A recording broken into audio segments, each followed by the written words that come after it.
Well, you've heard a lot these past few weeks about railroad safety. 2 big derailments, one spewing toxic chemicals in a small Ohio town. Who's to blame? What should be done? Well, guess what?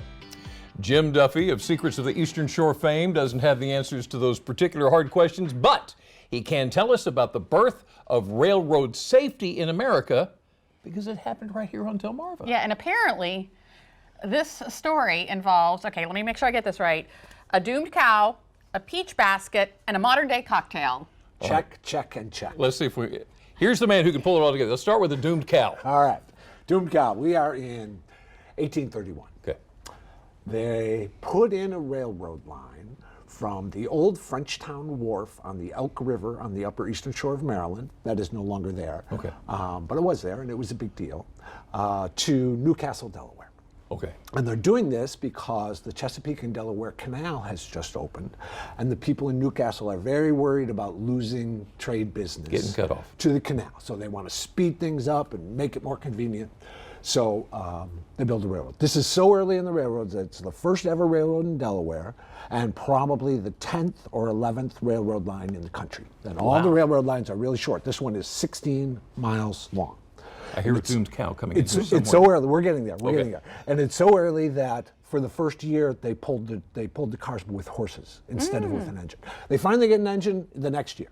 Okay. And everything goes great. Everything is good. They're getting a couple hundred passengers a day, all kinds of, somebody called it a traveling palace in one of the newspaper articles.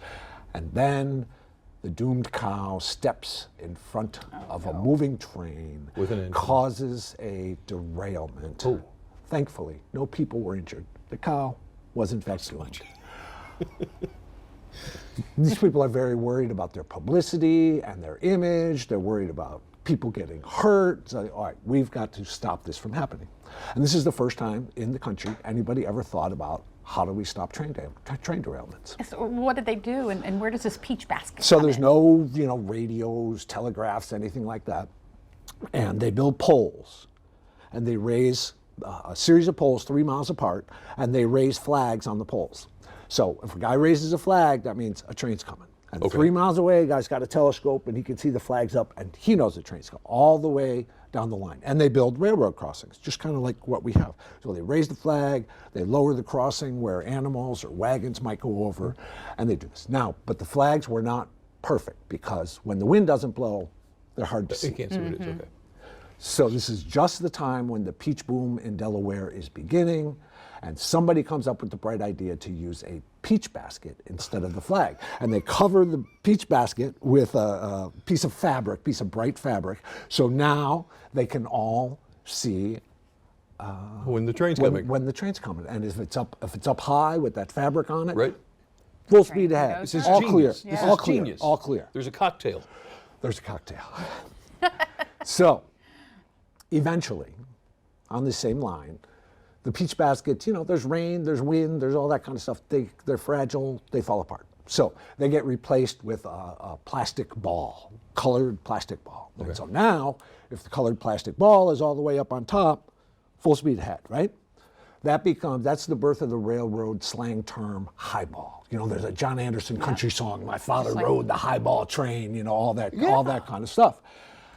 Fast forward decades and decades, and the slang term is a big deal, and some bartender in the dining car of a railroad comes up with the idea to change the name of his whiskey and soda concoction to the highball. Get out of Because it sends the same message to his customers. Full speed ahead after you have this drink. That's amazing. And as we learned a couple weeks ago on our Marker Monday, that the highball, one of the remaining last ones, is in Delmar. Is in Delmar. Yeah. Exactly. So there you go. So maybe everybody tonight, have a highball, raise a toast to the doomed cow, peaches for dessert. There you go. We live in a strange and wondrous place. Jim Duffy to the rescue.